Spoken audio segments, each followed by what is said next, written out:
L'Afrique, c'est le continent des jeunes. Et paradoxalement, ce sont les vieux qui dirigent et font des choses sur le continent. Mais heureusement, les choses sont en train de changer. Aujourd'hui, nous sommes à Mermoz, à Dakar. Derrière moi, vous avez la plus belle vue probablement de la ville. On est ici sur un R+10 d'un immeuble de très haut standing qui est en train de sortir de terre.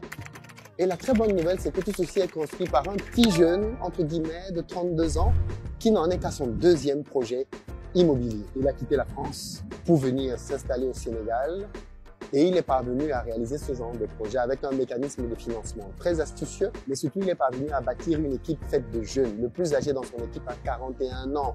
La moyenne d'âge ici, elle est de 25 ans.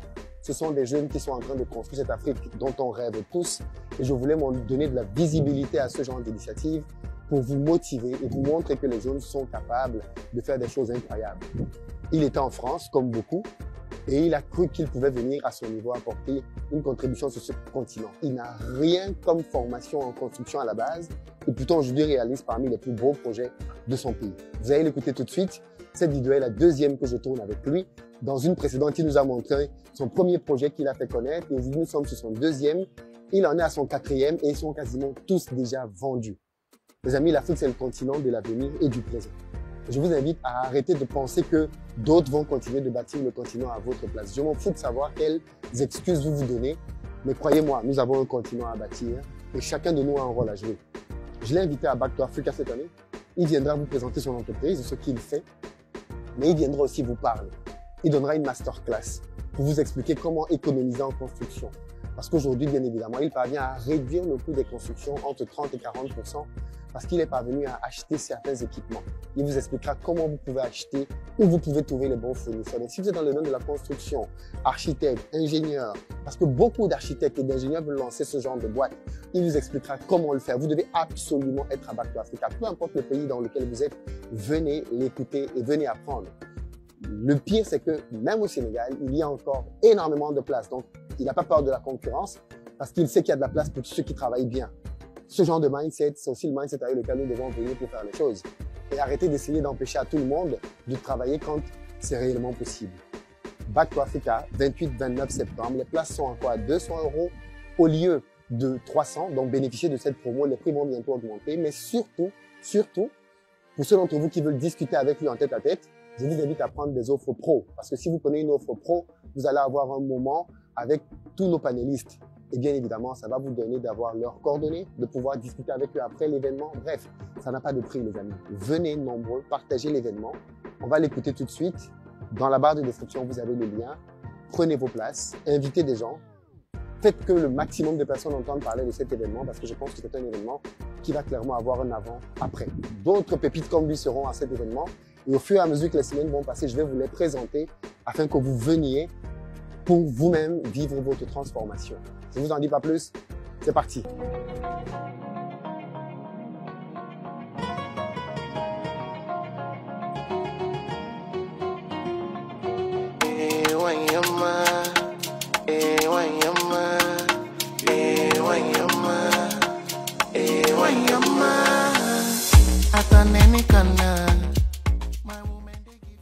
Salut Pathé. Salut Philippe. Nous voici à nouveau sur un projet, cette fois-ci en chantier. Yes, c'est ça. C'est le plus haut sommet de Mermoz. C'est ça. On est sur un R+10. Exact. On peut dire que tu as la folie des grandeurs. J'essaye en tout cas. Comment tu fais pour penser si grand? Parce que venir à Mermoz, qui est quand même un quartier résidentiel, un quartier assez chic quand même, parce qu'il faut le dire, c'est ici que les expatriés vivent.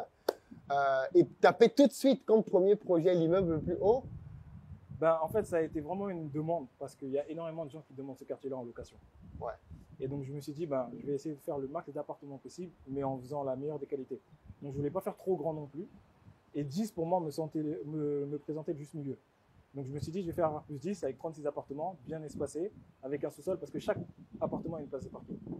Et l'idée, ça va être de parler tout de suite aux gens qui veulent vivre ici en longue durée, plus que la courte durée comme le projet, parce qu'il y en a beaucoup. Et l'avantage avec les expatriés, c'est que c'est pas eux qui paient le loyer, c'est l'entreprise. Donc ça peut être des loyers un peu plus élevés. Donc c'est toujours intéressant pour un propriétaire qui achète de louer à un expatrié, ou même à un local qui a les moyens, d'être dans ce type de quartier-là. Alors, ici tu tapes un R+10, combien d'appartements? 36. 36 appartements. C'est ça, C'est ton deuxième projet. exactement. C'est fou parce que il y a des gens qui ont fait de la construction toute leur vie, n'ont jamais fait un R+10. C'est peut-être vrai. C'est réaliste quand même, c'est-à-dire que, mais c'est vrai, je veux dire, Ouais, si tu fais le c'est sommet vrai, le plus c'est haut, vrai, c'est qu'il y a des mecs qui ont 40 ans d'expérience, ils n'ont jamais fait un c'est R+10. vrai. Après, je me dis, moi, j'ai un sportif, soit on fait les choses bien, soit on les fait pas. Ouais. Et le but, c'est de un peu marquer les esprits et Ouais. de bien faire les choses. Ok. Donc, du coup, je me dis, ben, je vais pas toute ma vie faire des R+10 et en plus, c'est un challenge. Parce que j'ai déjà fait un R+6, 18. Le but, c'est de faire mieux et plus à chaque fois. Donc, je suis parti sur cette lancée-là. Deuxième volet, la commercialisation. Yes. Où est-ce que tu en es sur tes 36 appartements? Là, à date, il nous en reste un. Il nous en reste un. Et on a commencé, pareil, ce projet-là, on l'a démarré en juillet dernier. Donc là, il a Juillet pas- dernier, il y a un an. Il y a un an. Et là, tu as fini le gros œuvre. C'est ça, on a fait le gros œuvre en un an sur 10 niveaux. Et avant de démarrer, j'avais commercialisé pareil, on avait vendu les 3 quarts. Donc la chance que j'ai, c'est que les clients nous font confiance, honnêtement. Et on essaie de leur rendre bien, d'avancer vite et de leur livrer des biens de qualité. Alors, quand un client vient pour acheter un bien comme ça, ok, qu'est-ce que tu lui vends? Qu'est-ce que tu lui dis pour qu'il ait envie de passer à l'action et de payer? Bon, Ou alors, tu n'as même pas besoin de vendre, il est déjà Ouais. convaincu lui-même. il y a ça aussi avec le premier projet, mais honnêtement, c'est la transparence. Ouais. C'est vraiment, nous, on dit des choses vraies et on dit la vérité. Et on essaie de vendre une communauté. C'est-à-dire que quand les gens achètent chez Ilios, c'est qu'on essaie de créer une communauté autour du nom et une marque parce que je veux l'étendre sur d'autres pays. Et j'ai envie que si un client achète chez nous, à Dakar, au Sénégal, à Mermoz, si j'ai la possibilité de faire un autre projet au Ghana, à Accra, ils se disent, bah, si je viens visiter ici, j'aurai le même standing qu'au Ghana, etc., etc. Et l'idée, c'est vraiment aussi de proposer. Moi, je dis souvent, je suis le promoteur qui te livre tes projets en avance avec les finitions de meilleure qualité à un prix inférieur. Parce qu'on essaie vraiment de proposer des produits de qualité à toute personne qui souhaite investir et aussi d'aller vite sur les projets. C'est pour ça que je ne suis pas gourmand dans les prix, parce que je veux toucher le maximum de possible. Oui, ok. Donc, en fait, tu te dis, si plus tu augmentes les prix, plus ce sera difficile à Je sortir. me dis ça aussi. Et Donc, tu préfères baisser un peu, Exact, sortir vite et faire plusieurs projets. c'est ça, de qualité. Alors, ici, 36 appartements, tu as tout vendu. On est sur 10 niveaux. C'est ça. Combien, tu as un parking en sous-sol, J'ai un sous-sol. ce que tu n'avais pas de l'autre côté. non, Donc, c'est tu ce te que j'avais crées pas. une C'est difficulté. ça, j'ai un sous-sol. Ici, j'ai à l'extérieur, le rez-de-chaussée, il est surélevé. Je sais pas si tu as vu. J'ai vu ça, Et 8 donc, mètres sous... De hauteur sous plafond. Ouais. Et donc, du coup, en fait, on a créé des places de parking autour parce qu'on a la chance d'avoir 3 façades. Donc, du coup, chaque appartement a une place de parking dans la résidence. Et le but, c'est de faire ça. À chaque fois, sur la résidence Gaïa, on a un double sous-sol. Donc, aussi pareil, chaque appartement a une place de parking. Parce que l'idée, c'est que devant, je me dis que si on devait construire à l'étranger, notamment en Europe, on aurait eu un appartement avec une place de parking. Obligatoire. Donc, pourquoi pas ici? Obligatoire. De Voilà. toute façon, dans certains pays, le PLU l'impose. Hein. Ouais. Tu dois avoir une place de parking Exact. à minima par appartement. Donc, forcément, soit tu crées de l'espace dans ta cour, si tu en as, C'est ça. soit tu vas le chercher En dessous. en dessous. Et donc, dessous, ça coûte beaucoup plus cher. Parce qu'il faut le dire. Une place, un parking souterrain, ça coûte combien? C'est à peu près 30% de ton gros œuvre. Ouais. Ça représente à peu près 30%. Donc, ça peut, selon les montants, si c'est un projet à 1 milliard, tu peux avoir un parking à facile 200 millions. Ouais. Sortir un parking de 500 à 1000 mètres carrés, 200 millions juste pour le parking. Très facilement. Ouais. Très facilement. Très bien. Et toi, tu as fait ce choix-là. Alors, ici, on a une vue magnifique parce qu'en fait, je pense que de cet immeuble, on voit tout Dakar. C'est ça, exactement. Derrière nous, on a la statue de la Renaissance, donc au Mamel. Plus loin, on a les Almadies. Après, là, quand on remonte, on a le centre-ville. Et là, on a Mermoz, la Corniche, Fan Résidence, etc. Et on a beaucoup de vent. On a la mer là. Exactement. On a la chance Qui d'avoir arrive. la mer proche. Parce qu'en fait, on peut se dire que oui, mais on est peut-être, non, en fait, on est peut-être à 1 kilomètre de la mer Ouais, déjà. exact. Ouais. Et plus tu montes, plus tu as de la fraîcheur, plus Exactement. tu as du vent. Et les gens qui achètent ici, pareil, c'est pour faire de la gestion derrière. Pareil, les gens qui achètent chez nous, principalement, c'est des gens qui veulent faire un investissement ou, là, on a eu le cas où c'est des gens qui veulent rentrer. Donc, on a beaucoup de parents qui ont fait leur vie en France ou en Europe, ou aux États-Unis ou au Canada, qui achètent pour rentrer et vivre ici. Et la retraite. On a eu 2-3 cas où c'est des personnes qui ont acheté pour faire leur retraite au Sénégal. Et c'est terminé déjà, mais c'était quoi les prix ici? Ici, on a vendu, on a commencé à 80 millions pour un F2, à 200 millions pour un F4, 272 mètres carrés. D'accord. Ça, c'est ton deuxième projet. C'est ça. Je précise que tu as déjà un troisième et un quatrième projet. Tu peux me parler du troisième et du quatrième? Ils Ouais. sont à quel stade? On n'a pas commencé. On commence le troisième au mois d'octobre. Ok. La résidence Le temps Gaïa. que tu finisses ça en gros œuvre. Exactement. Ok. Et de commencer bien dans les finitions. Et la résidence Illy, on la commence au mois de novembre. Ok. Et là, pareil, il nous reste quelques appartements. Et quand on va commencer, l'idée c'est aussi de faire vite et de livrer à temps. Pas dans les, je dis jamais dans les délais, c'est de livrer en avance. Moi, mon objectif, à chaque fois, c'est de livrer en avance les produits. Alors, ce qui est intéressant aussi, c'est que quand tu cumules autant de projets, ça va te forcer, toi, à augmenter tes effectifs. Exactement. Tu n'as pas peur de ça? Du tout, parce que je me dis, ça va avec. Parce que là, par exemple, ici, tu as 3 chefs de chantier. C'est ça, Sur ce petit meuble seulement. c'est ça. Quand tu vas lancer le deuxième et le troisième, On va doubler. En fait, je double les gros postes, je les double à chaque fois. Ouais. Sur le gros projet R+10, ils vont être 4 chefs de chantier, avec 3 ingénieurs, ils vont être 3 conducteurs de travaux. Donc, je double à chaque fois, parce que je me dis que la qualité n'a pas de prix. Et surtout le suivi. Pour moi, un projet, il se fait dans l'avant-projet. Donc, je mets du temps à sortir des projets. Mais là, par exemple, les gens me sollicitent pour faire des nouveaux projets. J'ai encore un autre projet de villa que je dois faire à Sali l'année prochaine. Mais là, je ne fais plus de projet jusqu'à 2027-2028. Je finalise tout ce que j'ai fait. Je fais un état et après, on recommence. mais quand tu finis, tu vas passer à un autre niveau après. J'ai envie, mais après, j'ai vraiment l'ambition, et si Dieu me le permet, d'aller dans d'autres pays d'Afrique. Déjà, ouais. Ouais, j'aimerais Tu bien. n'as pas envie de faire une petite ville à toi avec tes normes? Parce que c'est la suite après. Hein. Ouais, j'aimerais bien faire une cité parce Ouais. que il y a eu des discussions de faire des cités, mais honnêtement, j'ai pas les fonds, j'ai pas les moyens parce que là, on parle de projets à plus de 200 millions de dollars, de vraiment une cité avec faire venir Auchan, faire venir Decathlon, faire venir des grosses enseignes avec des immeubles, des villas. J'ai eu une discussion, mais c'est vraiment coûteux. Mais alors, ce que je veux te dire, c'est, et ça, c'est ce que les gens ne voient pas souvent. Qu'est-ce qui a changé dans ta vie depuis ton premier projet? C'est-à-dire que toi qui étais à Paris Ouais. et toi maintenant à Dakar, qu'est-ce qui a changé dans ta vie? Parce qu'à Paris, tu faisais du business, tu faisais de l'immobilier. Ouais. Ici, tu fais du business, tu fais de l'immobilier. Mais qu'est-ce qui a changé, par exemple, en termes de connaissances? Tu connais plus de personnes maintenant? C'est ce que j'allais dire, c'est le réseau. Le fait de vivre au Sénégal et de vendre des biens de haut standing, et par la qualité du travail qu'on a pu faire, ça m'a ouvert des portes. Donc j'ai rencontré pas mal de monde. Et je pensais, j'aurais jamais rencontré ces mêmes personnes-là si j'étais resté à Paris, par exemple. Parce que c'est des gens, en fait, qui, entre guillemets, m'éduquent dans le sens où ils sont des autres fers. C'est des gens, moi je connais des gens qui font des projets de cité, des projets à 200 millions d'euros, 250, avec qui je discute et à qui je demande des conseils. Moi je dis souvent, je suis un étudiant de la vie, donc j'ai pas peur et j'ai pas d'ego de demander conseil.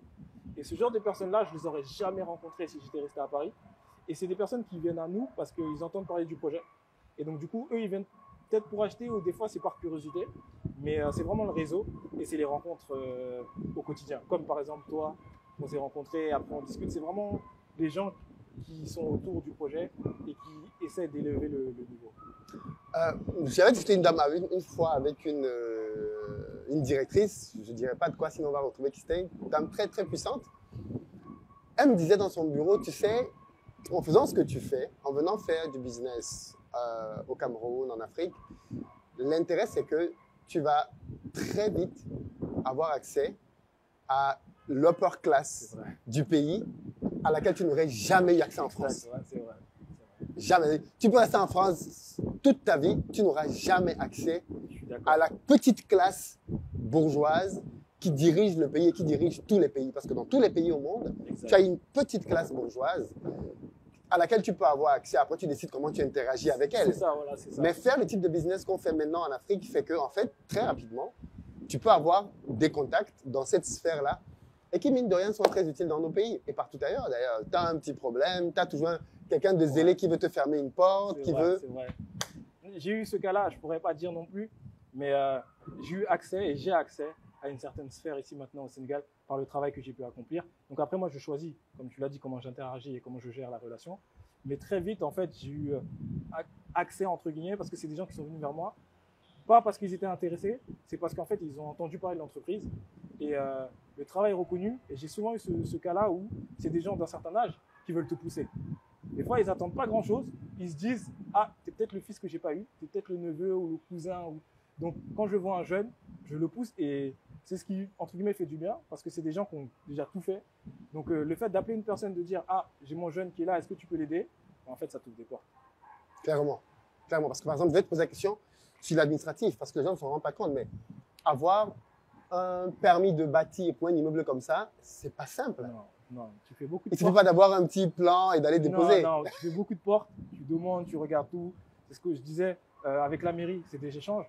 Parce que quand je dépose, ils me disent non, ça va pas, ça va pas. Donc on essaie d'améliorer, on essaie de négocier en disant ben, si j'ajoute des places de parking, moi ça a été le cas ici. C'était vraiment la problématique, c'était de oui, tu es bien gentil, tu veux faire un +10 dans Mermoz, ce qui est essentiel, mais est-ce que déjà, il y aura assez de places de parking? Donc tout de suite, ton projet, tu le penses différemment. Parce que sur ce projet-là, j'aurais pu gagner 30% en faisant pas de place de parking. Oui, bien sûr. Bien sûr. Voilà. Ouais. Donc du coup, le projet, tu le réfléchis et tu le penses différemment. Et après, une fois que ça c'est fait, et après, tu puisses avancer. Mais pour la partie admin, c'est vraiment, tu fais beaucoup de portes. Moi, au départ, je faisais beaucoup de... Je veux préciser quelque chose de très important. Tu es ingénieur en génie civil? Pas du tout. Ok, non, mais c'est important. Pas du tout. Tu n'as pas de formation à la base dans le domaine de la construction. Non, moi, j'ai une formation comptable. Et j'ai fait du droit, mais j'ai pas fait... après, j'ai fait un BTS. Moi, je joue au basket. Donc, j'ai fait un peu de tout. Et moi, je dis maintenant à mes ingénieurs, j'ai bac+2 en ingénierie. Pourquoi? Parce qu'on a déjà fait le projet. Et donc, je connais, je suis. Et là, maintenant, je suis sur ce projet-là, mais je ne suis pas du tout. Moi, j'ai 2 ingénieurs à plein temps. Encore une fois, j'ai l'humilité de dire que je ne sais pas. Mais moi, il faut voir dans le projet. On sort un plan de coffrage. Je veux apprendre à lire le plan de coffrage, sinon je sers à quoi? Je veux apprendre à lire le plan de ferraillage parce que en fait, c'est de la curiosité. Et après, j'avance et c'est de la connaissance. C'est gratuit et ça me permet d'élargir mon champ et d'avoir des meilleures discussions avec eux. Excellent, excellent. Et du coup, tu peux les challenger sur la qualité parce que tu as quelque chose qu'ils n'ont pas, c'est que tu as beaucoup voyagé. Donc, tu vois des choses. C'est ça. Parce qu'en fait, ce dont je me suis rendu compte, c'est que on voit des choses et en fait, techniquement, parfois, on ne réalise pas à quel point ça coûte cher de faire un petit balcon. Tu as vu un beau balcon, tu peux faire un super balcon au dernier étage. On te dit, ce balcon, si tu le fais, ça va te coûter 50 millions. Ben si, parce que moi, quand je suis arrivé avec le grand sabot, je leur ai dit, écoutez, moi, c'est pas normal à Dubaï, ils font des R+10 en un an. Vous m'expliquez de R+6, R+7 en 24 mois. En fait, psychologiquement, ça marche pas. Donc, comment on fait? Et de là, après, on rentre dans la technique. Non, mais parce que si, parce que ça, parce que si. Et c'est même ce qui nous a permis de livrer à temps et en avance. Parce que moi, j'étais parti sur... Tu as challengé ce qui se fait d'habitude. Voilà, je leur dis, mais en France, ils font un R+10 ou un gratte-ciel en un an. Donc, techniquement, ne me parlez pas d'argent. Parce qu'effectivement, on n'a pas les mêmes moyens, on n'a pas les mêmes ressources. Parlez-moi de technique. Donc là, on rentre dans le détail. Il t'explique, non, parce que si, parce que ça. Et après, quand tu arrives à mieux comprendre et à bien comprendre, ben, moi, j'assemble tout et je me dis, ben, donc, dans ces cas-là, on va peut-être mettre 4 mois, on va peut-être mettre 18, 17, 16. Et c'est toujours mieux par rapport à où on en est ici au Sénégal. Donc c'est comme ça, en fait, que moi, j'arrive à aller vite. C'est parce que moi, je pars du principe que si certaines personnes peuvent faire ça en 12 mois, pourquoi vous me dites que nous, on ne fait pas en 12 et on va faire en 24? Tu as fait ton Back to Africa. Quel conseil tu pourrais donner à quelqu'un qui nous regarde et qui se dit, waouh, ce qu'il a fait, c'est génial, c'est un chanceux ou je sais pas trop quoi. Qu'est-ce que tu as envie de dire à quelqu'un qui te regarde là? Honnêtement, de foncer, de bien analyser le marché, c'est super important, de croire en soi. C'est peut-être bateau, mais les sportifs de haut niveau, s'ils n'ont plus de confiance en eux, ils sont plus performants. Donc je pars du principe qu'on doit être performant et on doit avoir confiance en ce qu'on fait. Et surtout, moi je dis souvent, et ça vient de mes parents et de ma mère, il faut être honnête. Il faut être honnête, il faut vraiment pas essayer d'être le plus malin, parce que on a toujours plus malin que soi. Ouais. Et vraiment de tenter, d'essayer. Moi, j'ai des gens qui sont venus, qui ont essayé, qui n'ont pas réussi, qui sont partis, mais au moins ils ont essayé. Donc c'est vraiment d'essayer, de tenter et de ne pas avoir peur. Parce que moi, je dis la pire des choses qui puissent m'arriver, c'est que je vais dormir sur le canapé de chez mes frères et sœurs. Ouais. Au pire, oui. Au pire, ouais. Si jamais, quand on regarde ça, c'est pas si mal que ça. Moi, je vois le verre à moitié plein. Donc du coup, je me dis, bah, dans ces cas-là, j'y vais. Et après, je fais les choses. Donc vraiment, foncez, allez-y, prendre des connaissances là où on peut, avoir pas beaucoup d'ego, parce que dans le business, et en tant qu'Africain, des fois, on peut avoir pas mal d'ego. Mal placé d'ailleurs. C'est ça. Et de fierté, et vraiment de poser des questions. Donc d'où l'événement. Donc c'est pour ça que tu vois, j'ai accepté, parce que ça permet aux gens qui sont derrière leur écran de ne pas nous voir, et peut-être parce qu'on n'est pas accessible ou ils ne savent pas où nous trouver, et de donner des conseils. Et moi, le meilleur conseil que je peux te donner, c'est vraiment d'y aller, de croire en soi, et d'essayer. Parce que au pire, vous rentrez en France ou en Europe ou dans votre pays et vous retravaillez. Mais si vous n'avez pas essayé, à 80 ans, les histoires que vous pourrez dire, c'est « Ah, j'ai voulu, mais j'ai pas fait parce que… » Et ça, je pense que c'est trop dommage. Alors, il y a une partie qu'on ne va pas aborder ici, c'est la partie sur les coûts. Ouais. Parce qu'en fait, on a parlé un peu de ça en off. Et en réalité, tu m'expliquais que les grosses économies qu'on fait dans la construction, en réalité, c'est pas dans la main d'œuvre qu'on va les chercher. C'est pas ça, hein. Ça va être beaucoup plus. Et c'est pour ça d'ailleurs que tu as décidé de faire de la construction. C'est ça. Tu peux nous en dire juste 2 mots? Parce qu'en fait, je veux que tu développes davantage ça à Back to Africa. Donc, si vous êtes architecte, ingénieur en génie civil, dans le domaine de la construction, vous avez même une société de construction, je pense que vous devez absolument être à Back to Africa parce qu'il va davantage partager sur les stratégies qu'il met en œuvre pour pouvoir drastiquement réduire le coût de ses constructions et donc, en fait, d'augmenter ses marges. C'est ça. Mais en fait, moi, pourquoi j'ai créé ma société de construction, ça a été d'un constat simple. On me donnait, j'avais 3 devis et j'ai éclaté les devis et je demandais à tous les constructeurs pourquoi ci, pourquoi ça. Et je me suis rendu compte d'une chose que, par exemple, que là je peux dire, par exemple, c'était le matériel. Donc, très vite, je suis parti sourcer. Combien va nous coûter un été dans tel ou tel pays? Combien va nous coûter des planches de doka? Combien va nous coûter des haches? En fait, tout ça, et c'est un peu le centre de la construction. Parce que la main-d'œuvre, quoi qu'il arrive, ça reste à peu près les mêmes prix. Et en fait, une fois sourcé, moi, ça a été vraiment de regarder tout ce qui est annexe à la construction. Donc, grue, matériel de coffrage, étais, machine à benne, par exemple, benne. C'est tous ces produits, machine à faire des briques, c'est ce que je voulais dire, machine à faire des briques. Et c'est tout ça, en fait, qui fait que quand on a sourcé, on se dit, ben, dans ces cas-là, pourquoi pas l'acheter, investir dessus et de le faire soi-même. Et c'est le constat que j'ai fait et c'est pour ça que j'ai créé ma boîte de construction. Ça te fait en pourcentage vraiment des économies d'à peu près combien? À peu près 30-40%. 30 à 40%. Et il faut dire aussi, c'est que comme c'est ma société de construction, ma société est censée faire du chiffre d'affaires. Donc, le chiffre d'affaires que j'aurais dû te donner toi, Philippe, en tant que constructeur, je crée une société annexe qui fait du chiffre d'affaires automatiquement. Bien sûr, Et bien donc, sûr. du coup, Et l'argent tourne. Voilà, l'argent reste. Et moi, c'est vraiment de créer cet écosystème. C'est pour ça que j'ai créé les 3 entreprises. C'est que moi, l'argent reste dans l'entreprise, entre guillemets, dans le groupe. Donc, au lieu de faire du chiffre d'affaires à un autre, ben, je fais du chiffre d'affaires à mon autre entreprise. Et du coup, moi, je sais comment je veux aller. Donc, je dépends de personne et je réinvestis tout. Donc, c'est pour ça qu'après, j'achète du matériel, j'achète des choses. Parce que, ça te permet d'aller plus vite. Tu ne dépends pas de oui, mais on n'a pas ce matériel, oui, on n'a pas ça, ça coûte tant, ça coûte tant. Non, c'est interne, c'est internalisé. Donc, du coup, tu vas plus vite. Et moi, je peux vous dire une chose qui est confirmée par ce qu'il est en train de dire, c'est que ne vous fiez pas au fait qu'il y ait déjà des immeubles dans votre pays, qu'il y ait déjà des gens qui construisent depuis 10, 20 ans. Si vous ramenez de la qualité, ils vont venir chez vous. Parce que je m'en rends bien compte, que ce soit à Dakar, à Abidjan, au Cameroun, il y a un vrai problème de finition de qualité. Et si vous parvenez à produire des biens de qualité, les gens sont prêts à les payer beaucoup plus cher. Et je pense qu'il a misé là-dessus. Il s'est dit, si on veut faire quelque chose que les gens vont payer, autant mieux miser sur la qualité. Et derrière, il a commencé à penser business, comment faire pour que ce soit de plus en plus rentable, d'où les optimisations qu'il a faites et qu'il va certainement continuer de faire avec le temps. Mais c'est bluffant de voir que dès son 2e projet, il soit déjà un R+10, alors que des gens qui construisent depuis 50 ans n'ont jamais fait de R+10.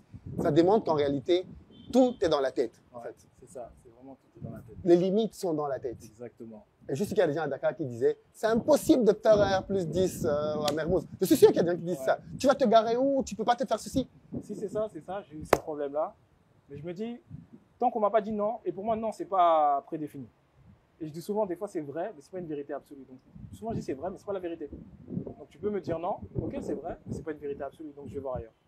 Et pour moi, j'ai aucune limite. Parce que, honnêtement, il y en a qui l'ont déjà fait, ce que je fais. À plus grosse échelle. Oui, tu n'es pas le seul, oui, tu n'es pas le seul donc constructeur. je me dis, si lui, il l'a fait, je ne suis pas plus bête qu'un autre, pourquoi pas? Moi, je suis vraiment dans le pourquoi pas. On essaye, on y va, et après, on se challenge. C'est comme ça qu'on fait avec les équipes. On essaye. Des fois, ils me disent non, mais non, on y va. On essaye. Et après, à l'interne, on essaie de vraiment gérer tous les process qu'on met en place. Donc, vraiment, pourquoi pas? Ça me rappelle un multimilliardaire qui disait que la phrase qu'il a le plus sauvé dans sa vie, c'était le fait de se dire est-ce qu'il y a une chance que? C'est vrai, voilà, c'est ça. C'est tout. Est-ce qu'il y a une chance que? Si la réponse est oui, let's go. C'est tout. Il n'y a pas de. Est-ce qu'il y a une chance que je puisse le faire? Est-ce qu'il y a une chance qu'on puisse travailler ensemble? Dès qu'il y a une possibilité, on y va. On y va. C'est ça.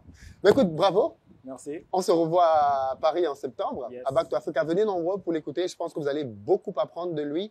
En termes de mindset, c'est un ancien sportif de haut niveau qui a décidé de se convertir dans l'immobilier. C'est pas l'agent du sport, parce que je vois déjà venir. Oui, non, c'est un ancien sportif. Donc, c'était pas du foot que tu faisais. Non, je faisais du basket et j'ai joué en National 2, maximum, donc 4e ou 5e division.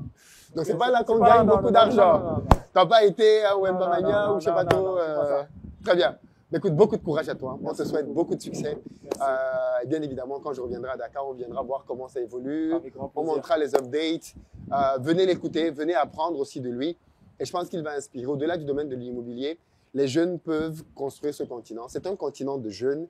Et on l'a constaté quand on est venu. Si la moyenne d'âge est de 25 ans, il n'y a que des jeunes qui bossent ici. Mais vraiment, le plus âgé ici, c'est C'est le chef de chantier. Et il a quel âge? 41. 41 ans et c'est le plus âgé de tout un projet comme celui-ci. Ma foi, l'avenir appartient aux jeunes quand on leur fait confiance. Donc bravo, Merci beaucoup. beaucoup de courage. Merci. Venez l'écouter, prenez vos places, Back to Africa, l'événement à ne pas manquer. Peace.